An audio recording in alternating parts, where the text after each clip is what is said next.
Hi, ఇప్పుడు మనం 12 table నేర్చుకుందాం. చాలా సింపుల్గా నేర్చుకుందాం. 12 టేబుల్ 1తో స్టార్ట్ అవుతుంది. ముందు టెన్స్ డిజిట్స్ వేసేసుకుందాం, తర్వాత యూనిట్స్ డిజిట్కి రావచ్చు. 1 2 3 4 5 6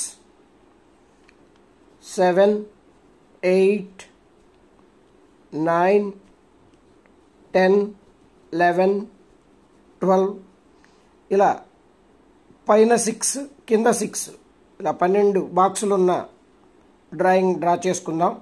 1 నుంచి 12 దాకా రాశాను. 5 11 యూజ్ చేయం మనం. సో ఇప్పుడు మనం 2 నుంచి 0 దాకా అసెండింగ్ ఆర్డర్లో ఈవెన్ నెంబర్స్ ఈ బాక్సుల్లో ఫిల్ చేయాలి. 12 టేబుల్ 2తో స్టార్ట్ అవుతుంది.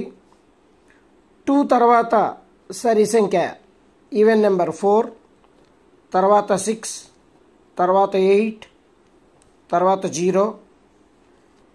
కింద బాక్స్లో కూడా సేమ్ టు సేమ్ పైన రాసిన యూనిట్స్ డిజిటే రాయండి. 2 4 6 8 0.